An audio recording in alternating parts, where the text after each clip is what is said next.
Salut gang! Aujourd'hui, je vais vous faire une vidéo un peu différente de ce que je fais habituellement. Le sujet reste toujours dans D&D, mais je voulais faire autre chose qu'un personnage, une classe ou encore une race. Fait qu'aujourd'hui, je vous montre 8 trucs qu'on devrait savoir avant de commencer sa propre campagne, avant de devenir DM. C'est plus spécifique à quand on fait sa campagne, mais ça peut s'appliquer aussi quand on suit un livre sans problème. C'est vraiment des choses que j'ai découvert quand j'ai été DM pour la première fois. Je pense pas qu'on se rend compte c'est quoi nécessairement le monde d'un DM tant qu'on n'a pas essayé d'être un DM. Fait que je vais vous dire les choses que j'ai découvert, puis qu'est-ce qui est important de savoir quand on commence sa propre campagne. Le premier truc que je pourrais vous donner, c'est vraiment de se préparer à tout. Donc, si, mettons, vous préparez vos aventuriers à aller dans un manoir, un château, whatever, vraiment pensez qu'ils vont peut-être checker vraiment partout. Merci Kira. Ils vont vraiment chercher partout, genre en dessous du lit, chercher les livres, tu sais, est-ce qu'il y a des livres magiques, s'il y a des coffres, s'il y a des personnes, si... tu sais, ils vont vraiment chercher pour toutes sortes d'affaires. Fait que se préparer, c'est vraiment important. Évidemment, on peut pas se préparer pour tout, mais essayer le plus possible de se préparer comme vraiment dans l'aspect physique. Ça peut vous aider. Quel genre de personnage que vous allez introduire à vos aventuriers, des choses comme ça, là. Le deuxième truc que je pourrais vous donner, qui est un peu en lien avec le premier, c'est vous allez devoir improviser à 100%. Comme, on sera jamais assez prêt pour tout prévoir qu'est-ce que les personnes vont faire pendant une game, puis ça, je vous jure que vous allez sûrement plus improviser que vous allez pas improviser. Comme, oui, évidemment, vous allez devoir créer une base, parce que, tu sais, vous pouvez pas juste rien prévoir, puis comme... pas avoir de campagne de prévu puis juste improviser, ça peut se faire, mais ça serait un petit peu croche. Tu sais, c'est sûr d'avoir des bonnes grosses bases, de s'assurer qu'à telle place vous allez avoir un monstre que vous allez combattre ou encore quel PCU va vous aider à guider les personnages qu'il va avoir dans vos aventures. Mais attendez-vous à improviser. C'est pas grave d'improviser. Moi, je pense que l'aspect d'improvisation dans D&D, c'est l'une des meilleures choses. Laissez-vous aller, genre, avec le flow, tu sais. Justement, mon troisième truc, c'est, en allant avec le flow, c'est de pas toujours accepter qu'est-ce que les joueurs disent, mais ne pas toujours dire non plus. Parce que si vous dites tout le temps non à ce que vos joueurs veulent, ils vont sûrement se désintéresser de la campagne.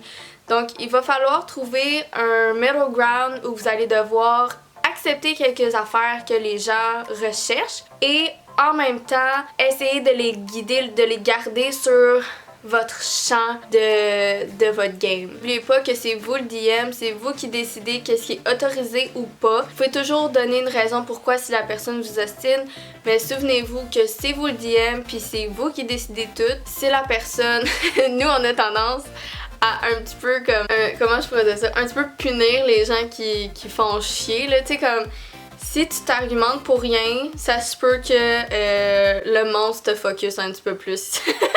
Ça arrive, là, c'est pas tout le temps, là, mais ça se peut.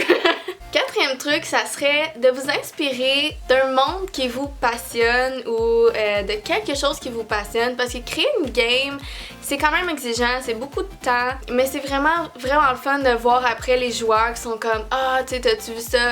Ah, telle affaire, tu sais, comme... » Ils apprécient vraiment la game, puis tu sais, de voir les gens qui ont du fun, voir les gens roleplay, c'est vraiment le fun aussi. S'il y a un monde, un film, quoi que ce soit qui vous passionne beaucoup, je pense que s'inspirer de ce genre de choses-là, c'est vraiment bon. Moi, personnellement, ma première campagne, c'est vraiment juste inspiré de films que j'aime. Fait que chaque monde qu'ils vont poursuivre dans leur aventure vient d'un film ou d'une émission, ou peu importe, qui me passionne beaucoup, que j'adore beaucoup, ou que je sais que eux aiment beaucoup. Donc j'aime beaucoup utiliser ce genre d'inspiration-là au départ, parce que justement, ça va toujours me keep going. Je vais toujours avoir une idée, je vais pas avoir le point blank phase. Fait que moi, c'est comme ça que j'ai commencé, comme pour le moment. Je verrai peut-être pour une autre campagne, j'aurai plus d'expérience, donc je vais peut-être avoir des idées plus personnelles à moi, mais pour l'instant, j'y vais avec ça, ça m'aide beaucoup dans mes inspirations, ça m'aide beaucoup dans l'idée de ce que je veux aller avec ça.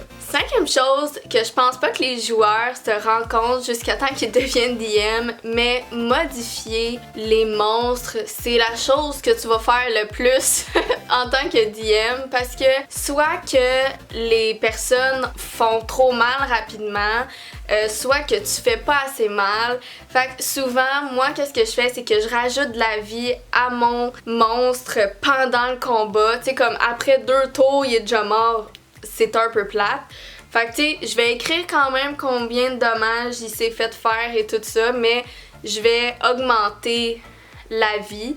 Puis sinon, si je trouve que y a pas de l'air assez méchant, puis les joueurs ont pas assez peur pour leur vie, puis ils trouvent ça trop facile, puis tu peux avoir des combats où c'est facile, mais quand c'est ton big boss puis il est pas assez fort, c'est correct de, tu sais, lui donner un multi-attaque juste pour que ça soit plus impressionnant ou que ça fasse plus mal, ou genre modifier ton méchant, c'est vraiment quelque chose que je pense que toutes les DM fait. Je pense qu'on n'a pas le choix à un certain point, parce que des fois les monstres sont faits pour un party de 4, mais finalement c'est des parties de 5, fait que tu sais, comme faut que tu t'ajustes, puis c'est bien correct. Moi, personnellement, je change pas mes dés. Si j'ai roulé 35 de dégâts ou 5 de dégâts, moi, je change pas ça, mais ça se peut que certains DM va peut-être modifier un petit peu. Tu sais, si, admettons, il s'en va pour tuer son joueur, peut-être qu'il veut pas, mais il veut y faire peur.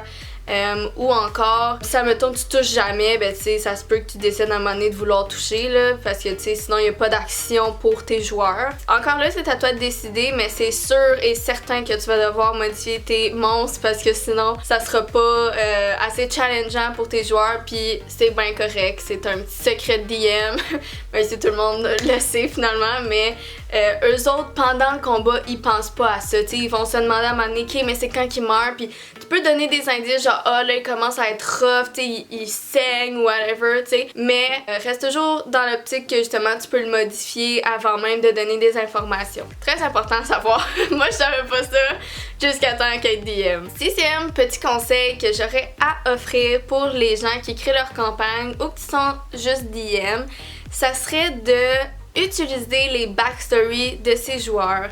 Personnellement, c'est la chose que je préfère faire pour ma campagne. Je m'inspire principalement de leurs histoires pour créer mon histoire. Je pense que ça devient plus passionnel pour eux. C'est très intéressant de voir justement leur passé revenir à eux, ou encore découvrir des choses qu'ils recherchent. Évidemment, je leur donne pas qu'est-ce qu'ils veulent dans les premiers levels, parce que justement, ils doivent créer un lien entre aventurier, puis pour moi c'est important, parce que si tu trouves ce que tu veux, ben tu vas juste aller là-bas, puis tu resteras pas avec les gens que tu viens de rencontrer, ça fait 5 jours, tu sais, on s'entend. C'est vraiment de créer un bond avec les joueurs, leur donner quelques informations.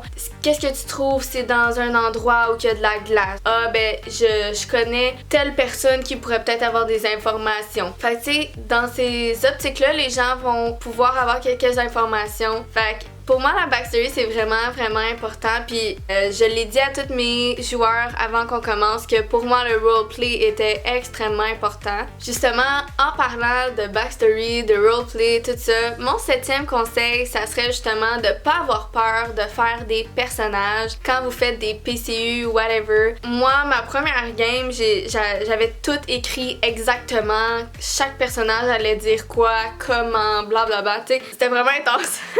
Parce que j'avais l'impression d'être pas assez préparée, fait que j'ai vraiment trop préparé l'aspect genre roleplay, mais le roleplay, je pense que c'est ce que tu vas vraiment avoir un mélange de préparation et de improvisation. Fais-toi des points de ce que tu veux parler, puis c'est tout. Écris-toi pas un texte. Fait que pour moi, qu'est-ce qui est important dans le 7e truc, c'est de pas avoir peur de faire des voix différentes. Si c'est un gobelin, d'avoir une petite voix, de changer peut-être ton vocabulaire. Si, admettons, c'est une personne un petit peu foufou, de justement te laisser aller dans le personnage. Ça va être vraiment intéressant pour tes joueurs que tu te laisses dans un personnage. Ils vont peut-être t'écouter un petit peu plus. Ils vont être plus comme « Oh, ok, tu sais, comme qu'est-ce qui se passe? » Puis ça sera pas monotone, tu sais, comme... Ça se peut que les gens soient un petit peu genre désarçonnés par le fait que c'est pas ta voix, puis que c'est un autre personnage, mais justement, on est dans D&D, on est dans un monde où on n'est pas nous-mêmes. Fait que je pense que justement, utiliser ses voix, c'est vraiment le fun. Ça peut juste donner un plus à la game. Vraiment plus s'imprégner dans tout ça. Je pense que j'ai dit que je suis rendue au 7e truc, mais je pense que là, je suis rendue au 7e truc. Fait que je sais pas trop, là, mais le prochain truc, tout simplement, c'est que il est possible de pouvoir préparer ses maps d'avance. Si, mettons, vous avez un gros donjon, que ça demande énormément de préparation, ou en fait que vous devez tout le temps dessiner sur la map exactement c'est quoi, pis c'est long, mais là tu dois mettre des feuilles pour cacher, pour pas que les gens sachent exactement c'est comment, parce qu'ils peuvent pas le savoir d'avance. Ben, Gab, qu'est-ce qu'il fait, c'est que on prend des acétates. Des acétates, c'est comme du papier plastique transparent. Dans le fond, tu prends un crayon effaçable, tu le mets par-dessus ta map, puis là, il fait juste, avec les carrés, dessiner sa map, puis il peut prendre son acétate, puis le garder dans son fichier. Puis là, t'as juste à identifier c'est quelle partie de ton donjon, puis sortir à chaque fois que t'as besoin d'une nouvelle page. Comme ça, c'est déjà préparé, on n'a pas à passer un 10-15 minutes à tout dessiner, puis cacher, puis etc. Tu sais, c'est ça, tu fais juste comme sortir ta petite map, puis les gens commencent. Moi, je trouvais que c'était vraiment astucieux. À date, j'en ai pas eu besoin parce que justement, ils ont pas eu besoin de map. Mais si vous avez besoin justement de créer une map, je pense que c'est un très bon truc. Puis aussi, quelque chose qui pourrait vous aider par rapport aux maps, c'est de vraiment connaître votre map. Comme ça, c'est plus simple pour vous de vous préparer à ce qu'il y a dans la pièce et tout ça. Au moins ça va pouvoir vous aider parce que vous pouvez vous mettre des petits indices, les portes et tout ça. Fait que voilà. Et le dernier conseil ou le dernier truc que j'aurais à vous dire, c'est que quand vous préparez quelque chose puis que vous pensez dans votre tête que ça va durer 1 heure, ça risque de prendre juste 5-10 minutes. Puis les trucs que tu penses qui vont durer 5-10 minutes risquent de durer 1 heure. Genre, on peut vraiment pas prévoir parce que comme t'as des joueurs qui vont rester sur quelque chose que t'avais pas prévu qu'elle allait juste embarquer là-dedans. Puis il y a d'autres affaires, tu sais, comme moi, mon intro, là, je pensais que ça allait être long, que j'allais comme jaser avec chaque personnage, que ça allait être long les amener dans le monde ou que je cherchais à aller les porter. Finalement, ça a duré comme 15 minutes. Puis là, ben, fallait que je fasse le reste de ma game. Fait que tu sais, comme ça a vraiment pas pris beaucoup de temps. Puis là, ben finalement, toutes les choses que je pensais que ça allait prendre comme pas beaucoup de temps, ils ont vraiment pris du temps à comme regarder les fleurs, à choisir leur chemin. Oui, prévoyez énormément, mais dites-vous que ça sert à rien de trop se préparer pour chaque petit détail parce que sinon, vous allez être déçus quand vous allez laisser les joueurs jouer puis finalement ça va prendre 5 minutes. Fait qu'il faut vraiment un bon équilibre entre la prévention, prévoir et tout ce qui est comme plus impulsif, tout ce qui est plus improvisation. Tout ce qui est improvisation. Voici mes conseils pour quand vous faites votre campagne, quand vous commencez votre campagne ou encore quand vous êtes tout simplement DM parce que je pense que ça peut s'appliquer vraiment pour les gens qui suivent un livre quand même parce que même si c'est un livre qui te dit quoi faire, je pense que des fois donner des éléments de plus peut être intéressant aussi sans nécessairement changer l'histoire. C'est ça, je sais pas si c'était des choses que vous saviez déjà quand on joue à D&D que les DM font. Évidemment, c'est pas nécessairement tout ce que les DM font en général, mais je pense que c'est des choses à savoir avant de devenir DM. Fait que dites-moi si vous voulez une genre de partie 2 ou encore un peu plus de trucs sur comment être DM, quoi utiliser pour s'aider à gager les monstres ou des trucs comme ça. Ça me fait vraiment plaisir parce que j'ai vraiment passé beaucoup de temps là-dessus puis j'aime vraiment ça. Fait que dites-moi si ça a pu vous aider aussi chaque truc que je vous ai donné. Je pense que c'est quand même des bons conseils même si c'est un peu flou si on n'a jamais joué. Puis sinon, si vous avez déjà joué en tant que DM, vous savez vraiment de quoi je parle. Fait que passez une bonne fin de semaine. J'espère que vous avez apprécié la vidéo. N'oubliez pas de liker, de partager et de commenter s'il y a quoi que ce soit. Alors, on se voit à la prochaine. Ciao!